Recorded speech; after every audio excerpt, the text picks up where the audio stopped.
The British Imperial Crisis, Africa, Ireland, and India to 1926. Introduction. The old statement that England acquired its empire in a fit of absent-mindedness is amusing but does not explain very much. It does, however, contain an element of truth. Much of the empire was acquired by private individuals and commercial firms, and was taken over by the British government much later. The motives which impelled the government to annex areas which its citizens had been exploiting were varied, both in time and in place, and were frequently much different from what an outsider might believe. Britain acquired the world's greatest empire because it possessed certain advantages which other countries lacked. We mention three of these advantages. 1. That it was an island. 2. That it was in the Atlantic. And 3. That its social traditions at home produced the will and the talents for imperial acquisition. As an island off the coast of Europe, Britain had security as long as it had control of the narrow seas. It had such control from the defeat of the Spanish Armada in 1588 until the creation of new weapons based on air power in the period after 1935. The rise of the German Air Force under Hitler, the invention of the long-range rocket projectiles, V2 weapon, in 1944, and the development of the atomic and hydrogen bombs in 1945 to 1955 destroyed England's security by reducing the defensive effectiveness of the English Channel. But in the period 1588 to 1942, in which Britain controlled the seas, the Channel gave England security and made its international position entirely different from that of any continental power. Because Britain had security, it had freedom of action. That means it had a choice whether to intervene or to stay out of the various disputes which arose on the continent of Europe or elsewhere in the world. Moreover, if it intervened, it could do so on a limited commitment, restricting its contribution of men, energy, money, and wealth to whatever amount it wished. If such a limited commitment were exhausted or lost, so long as the British fleet controlled the seas, Britain had security, and thus had freedom to choose if it would break off its intervention or increase its commitment. Moreover, England could make even a small commitment of its resources of decisive importance by using this commitment in support of the second strongest power on the continent against the strongest power, thus hampering the strongest power and making the second power temporarily the strongest, as long as it acted in accord with Britain's wishes.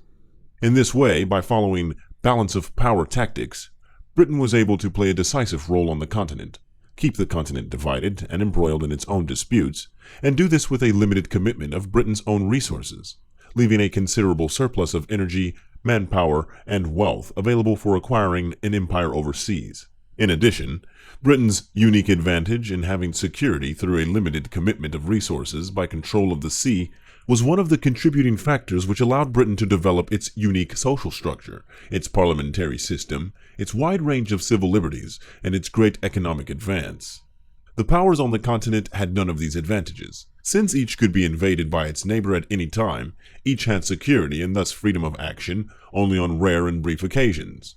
When the security of a continental power was threatened by a neighbor, it had no freedom of action, but had to defend itself with all its resources. Clearly, it would be impossible for France to say to itself, "We shall oppose German hegemony on the continent only to the extent of 50,000 men or of 10 million francs.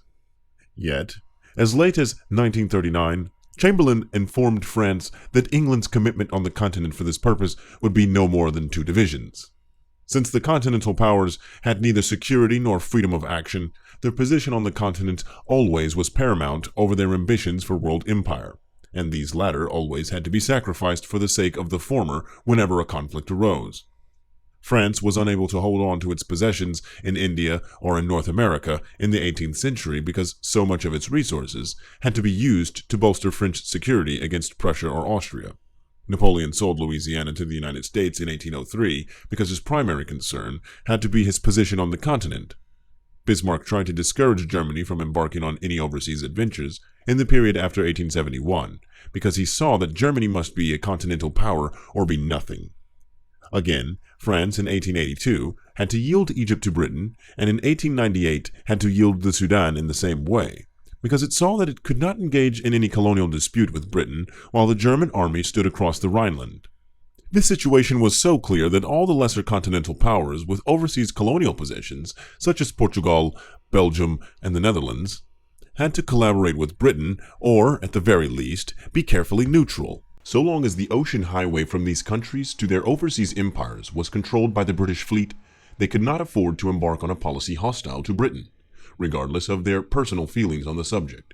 It is no accident that Britain's most constant international backing in the 2 centuries following the Methuen Treaty of 1703 came from Portugal, and that Britain has felt free to negotiate with a third power, like Germany, regarding the disposition of the Portuguese colonies, as she did in 1898 and tried to do in 1937.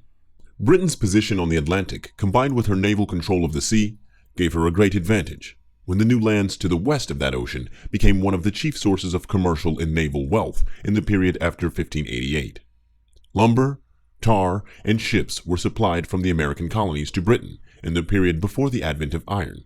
Steam-driven ships, after 1860, and these ships helped to establish Britain's mercantile supremacy.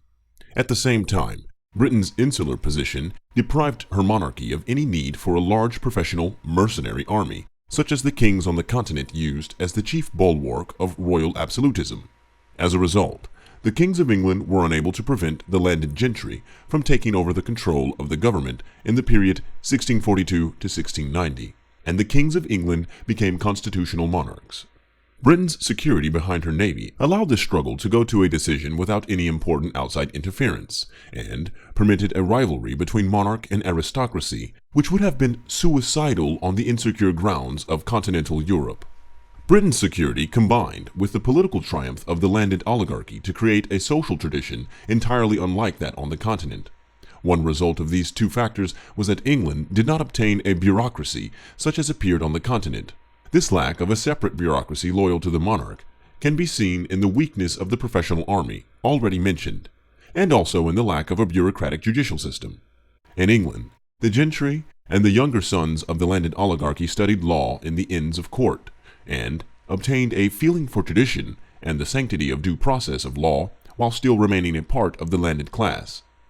In fact, this class became the landed class in England just because they obtained control of the bar and the bench, and were, thus, in a position to judge all disputes about real property in their own favor. Control of the courts and of the parliament made it possible for this ruling group in England to override the rights of the peasants in land, to eject them from the land, to enclose the open fields of the medieval system, to deprive the cultivators of their manorial rights, and thus to reduce them to the condition of landless rural laborers, or of tenants. This advance of the enclosure movement in England made possible the agricultural revolution, greatly depopulated the rural areas of England, as described in the deserted village of Oliver Goldsmith, and provided a surplus population for the cities, the mercantile and naval marine, and for overseas colonization. The landed oligarchy which arose in England differed from the landed aristocracy of continental Europe in the 3 points already mentioned. 1. It got control of the government. 2.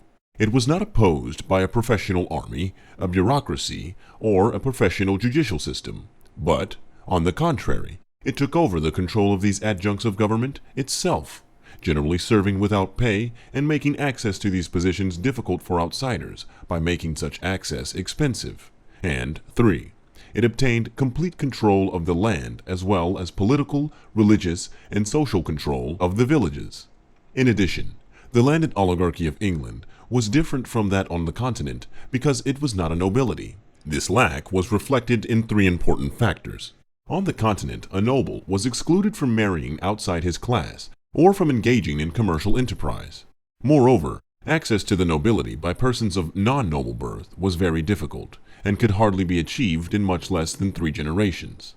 In England, the landed oligarchy could engage in any kind of commerce or business, and could marry anyone without question, provided she was rich.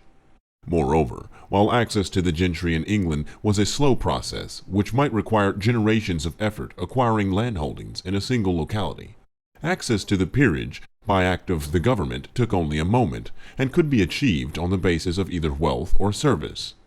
As a consequence of all these differences, the landed upper class in England was open to the influx of new talent, new money, and new blood. while the Continental nobility was deprived of these valuable acquisitions. While the landed upper class of England was unable to become a nobility, that is, a caste based on exalted birth, it was able to become an aristocracy, that is, an upper class distinguished by traditions and behavior. The chief attributes of this aristocratic upper class in England were 1. That it should be trained in an expensive, exclusive, masculine, and relatively Spartan educational system, centering about the great boys' schools like Eddington, Harrow, or Winchester. 2. That it should imbibe from this educational system certain distinctive attitudes of leadership, courage, sportsmanship, team play, self-sacrifice, disdain for physical comforts, and devotion to duty. 3. That it should be prepared in later life to devote a great deal of time and energy to unpaid tasks of public significance, as justices of the peace, on county councils, in the county militia, or in other services. Since all the sons of the upper classes received the same training, while only the oldest, by primogeniture, was entitled to take over the income-yielding property of the family, all the younger sons had to go out into the world to seek their fortunes, and, as likely as not, would do their seeking overseas. At the same time, the uneventful life of the typical English village or county, completely controlled by the upper-class oligarchy, made it necessary for the more ambitious members of the lower classes to seek advancement outside the county and even outside England. From these two sources were recruited the men who acquired Britain's empire and the men who colonized it. The English have not always been unanimous in regarding the empire as a source of pride and benefit. In fact, the middle generation of the 19th century was filled with persons such as Gladstone, who regarded the empire with profound suspicion. They felt that it was a source of great expense. They were convinced that it involved England in remote strategic problems which could easily lead to wars England had no need to fight. They could see no economic advantage in having an empire, since the existence of free trade, which this generation accepted, would allow commerce to flow no matter who held colonial areas. They were convinced that any colonial areas, no matter at what cost they might be acquired, would eventually separate from the mother country, voluntarily if they were given the rights of Englishmen, or by rebellion, as the American colonies had done, if they were deprived of such rights. In general, the Little Englanders, as they were called, were averse to colonial expansion on the grounds of cost. Although upholders of the Little England point of view, men like Gladstone or Sir William Harcourt, continued in political prominence until 1895, this point of view was in steady retreat after 1870. In the Liberal Party, the Little Englanders were opposed by imperialists like Lord Rosebery, even before 1895. After that date, a younger group of imperialists like Asquith, Grey, and Haldane took over the party. In the Conservative Party, where the anti-imperialist idea had never been strong, moderate imperialists like Lord Salisbury were followed by more active imperialists like Joseph Chamberlain or Lords Curzon, Selborne, and Milner. There were many factors which led to the growth of imperialism after 1870 and many obvious manifestations of that growth. The Royal Colonial Institute was founded in 1868 to fight the Little England idea. Disraeli, as Prime Minister, 1874 to 1880, dramatized the profit and glamour of empire by such acts as the purchase of control of the Suez Canal and by granting Queen Victoria the title of Empress of India. After 1870, it became increasingly evident that, however expensive colonies might be to a government, they could be fantastically profitable to individuals and companies supported by such governments. Moreover, with the spread of democracy and the growing influence of the press and the expanding need for campaign contributions, individuals who made fantastic profits in overseas adventures could obtain favorable support from their governments by contributing some part of their profits to politicians' expenses. The efforts of King Leopold II of Belgium, using Henry Stanley, to obtain the Congo area as his own preserve in 1876 to 1880, started a contagious fever of colony grabbing in Africa, which lasted for more than 30 years. The discovery of diamonds in 1869 and of gold in 1886 in South Africa, especially in the Boer Transvaal Republic, intensified this fever. The new imperialism after 1870 was quite different in tone from that which the Little Englanders had opposed earlier. The chief changes were that it was justified on grounds of moral duty and of social reform, and not, as earlier, on grounds of missionary activity and material advantage. The man most responsible for this change was John Ruskin. Until 1870, there was no professorship of fine arts at Oxford, but in that year, thanks to the Slade bequest, John Ruskin was named to such a chair. He hit Oxford like an earthquake, not so much because he talked about fine arts, but because he talked also about the empire and England's downtrodden masses, and above all, because he talked about all three of these things as moral issues. Until the end of the 19th century, the poverty-stricken masses in the cities of England lived in want, ignorance, and crime, very much as they had been described by Charles Dickinson. Ruskin spoke to the Oxford undergraduates as members of the privileged ruling class.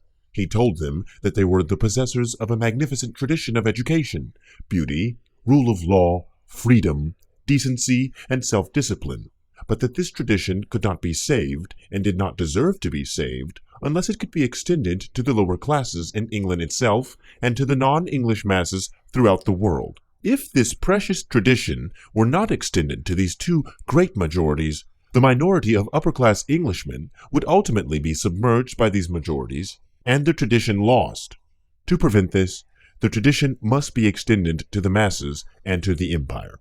Ruskin's message had a sensational impact. His inaugural lecture was copied out in longhand by one undergraduate, Cecil Rhodes, who kept it with him for 30 years. Rhodes, 1853 to 1902, feverishly exploited the diamond and gold fields of South Africa, rose to be Prime Minister of the Cape Colony 1890 to 1896, contributed money to political parties, controlled parliamentary seats both in England and in South Africa, and sought to win a strip of British territory across Africa from the Cape of Good Hope to Egypt, and to join these two extremes together with a telegraph line and ultimately with a Cape to Cairo railway. Rhodes inspired devoted support for his goals from others in South Africa and in England. With financial support from Lord Rothschild and Alfred Beit, he was able to monopolize the diamond mines of South Africa as De Beers Consolidated Mines, and to build up a great gold mining enterprise as Consolidated Goldfields. In the middle 1890s, Rhodes had a personal income of at least £1 million sterling a year, then about $5 million, which was spent so freely for his mysterious purposes that he was usually overdrawn on his account. These purposes centered on his desire to federate the English-speaking peoples and to bring all the habitable portions of the world under their control. For this purpose, Rhodes left part of his great fortune to found the Rhodes Scholarships at Oxford in order to spread the English ruling class tradition throughout the English-speaking world as Ruskin had wanted. Among Ruskin's most devoted disciples at Oxford were a group of intimate friends, including Arnold Toynbee, Alfred, later Lord Milner, Arthur Glazebrook, George, later Sir George Parkin, Philip Leighton-Gell, and Henry, later Sir Henry Birchenough. These were so moved by Ruskin that they devoted the rest of their lives to carrying out his ideas. A similar group of Cambridge men, including Reginald Balliol Brett, Lord Esher, Sir John B. Seeley, Albert Lord Grey, and Edmund Garrett, were also aroused by Ruskin's message and devoted their lives to extension of the British Empire and uplift of England's urban masses as two parts of one project, which they called Extension of the English-Speaking Idea. They were remarkably successful in these aims, because England's most sensational journalist, William T. Stead, 1849 to 1912, an ardent social reformer and imperialist, brought them into association with Rhodes. This association was formally established on February 5, 1891, when Rhodes and Stead organized a secret society, of which Rhodes had been dreaming for 16 years. In this secret society, Rhodes was to be leader. Stead, Brett, Lord Esher, and Milner were to form an executive committee. Arthur Lord Balfour, Sir Henry Johnston, Lord Rothschild, Albert Lord Grey, and others were listed as potential members of a circle of initiates, while there was to be an outer circle known as the Association of Helpers, later organized by Milner as the Round Table Organization. Brett was invited to join this organization the same day, and Milner a couple of weeks later, on his return from Egypt. Both accepted with enthusiasm. Thus, the central part of the secret society was established by March 1891. It continued to function as a formal group, although the outer circle was apparently not organized until 1909 to 1913. This group was able to get access to Rhodes' money after his death in 1902, and also to the funds of loyal Rhodes supporters like Alfred Beit, 1853 to 1906, and Sir Abe Bailey, 1864 to 1940. With this backing, they sought to extend and execute the ideals that Rhodes had obtained from Ruskin and Stead. Milner was the chief Rhodes trustee, and Parkin was organizing secretary of the Rhodes Trust after 1902. While Gell and Birchenough, as well as others with similar ideas, became officials of the British South Africa Company. They were joined in their efforts by other Ruskinite friends of Stead's, like Lord Grey, Lord Esher, and Flora Shaw, later Lady Lugard. In 1890, by a stratagem too elaborate to describe here, Miss Shaw became head of the colonial department of the Times, while still remaining on the payroll of Stead's Pall Mall Gazette. In this post, she played a major role in the next 10 years in carrying into execution the imperial schemes of Cecil Rhodes, to whom Stead had introduced her in 1889. In the meantime, in 1884, acting under Ruskin's inspiration, a group which included Arnold Toynbee, Milner, Gell, Gray, Seeley, and Michael Glazebrook, founded the first settlement house, an organization by which educated, upper-class people could live in the slums in order to assist, instruct, and guide the poor, with particular emphasis on social welfare and adult education. The new enterprise, set up in East London, with P. L. Gell as chairman, was named Toynbee Hall after Arnold Toynbee, who died aged 31 in 1883. This was the original model for the thousands of settlement houses, such as Hull House in Chicago, now found throughout the world, and was one of the seeds from which the modern movement for adult education and university extension grew.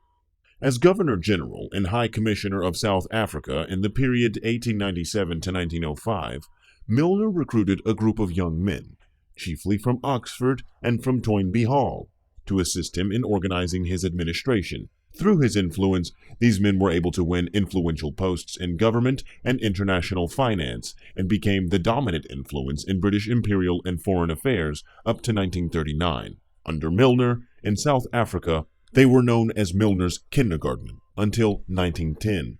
In 1909 to 1913, they organized semi-secret groups known as Round Table Groups in the chief British dependencies and the United States. These still function in 8 countries. They kept in touch with each other by personal correspondence and frequent visits, and through an influential quarterly magazine, The Round Table. Founded in 1910 and largely supported by Sir Abe Bailey's money. In 1919, they founded the Royal Institute of International Affairs, Chatham House, for which the chief financial supporters were Sir Abe Bailey and the Astor family, owners of the Times. Similar institutes of international affairs were established in the chief British dominions and in the United States, where it is known as the Council on Foreign Relations, in the period 1919 to 1927. After 1925, a somewhat similar structure of organizations, known as the Institute of Pacific Relations, was set up in 12 countries holding territory in the Pacific area. The units in each British Dominion, existing on interlocking basis with the Round Table Group and the Royal Institute of International Affairs in the same country. In Canada, the nucleus of this group consisted of Milner's undergraduate friends at Oxford, such as Arthur Glazebrook and George Parkin, while in South Africa and India, the nucleus was made up of former members of Milner's kindergarten. These included Sir Patrick Duncan, B. K. Long, Richard Feedham, and Sir Dougal Malcolm in South Africa, and Sir William Marish James, Lord Meston, and their friend Malcolm Lord Haley in India. The groups in Australia and New Zealand had been recruited by Stead through his magazine The Review of Reviews as early as 1890 to 1893, by Parkin at Milner's instigation in the period 1889 to 1910, and by Lionel Curtis also at Milner's request in 1910 to 1919. The power and influence of this Rhodes-Milner group in British imperial affairs and in foreign policy since 1889, although not widely recognized, can hardly be exaggerated. We might mention as an example that this group dominated the Times from 1890 to 1912 and has controlled it completely since 1912, except for the years 1919 to 1922.